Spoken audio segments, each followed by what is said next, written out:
స్తుతించేవాళ్ళు, దేవుణ్ణి మహిమపరిచేవారు ఆయన భక్తులై ఉన్నారు.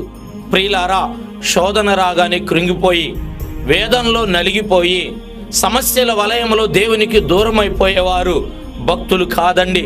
భక్తుడైన ఏబు అంటాడు కదా, దేవుని వాక్యములో శోధన శ్రమలు వెనువెంట తను వెంటాడినప్పుడు, సమస్తము తాను కోల్పోయినప్పుడు తాను అంటున్నాడు కదా, యెహోవా ఇచ్చెను, యెహోవా తీసుకొనెను, యెహోవా నామమునకు స్తుతి కలుగునుగాక అంటున్నాడు.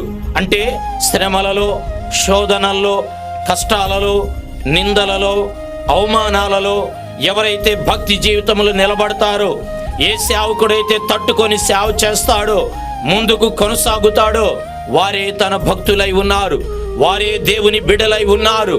మిత్రమా, ప్రియులారా, నీకు ఆశీర్వాదం, మేలులు, అద్భుతాలు జరిగినప్పుడు దేవునికి సమీపంగా ఉండి నువ్వు స్తుతించి కీర్తియటం కాదు, కానీ నీ జీవితంలో దేవుణ్ణి బట్టి శోధన, దేవుణ్ణి బట్టి అవమానము, దేవుణ్ణి బట్టి కీడు, దేవుణ్ణి బట్టి నష్టము ఏబు కుటుంబం మీదకి వచ్చినట్లుగా నీ భక్తి జీవితం మీదకి వచ్చినప్పుడు నీవు దేవుణ్ణి స్తుతించి కీర్తించి నీవు దేవుణ్ణి మహింపరిస్తే నీవు భక్తుడివి, నీవు భక్తురాలువై ఉన్నావు.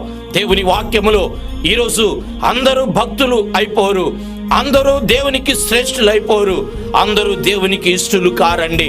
తన సన్నిధిలో శోధన శ్రమల మధ్య కీర్తించి స్తుతించేవారు తన భక్తులై ఉన్నారు.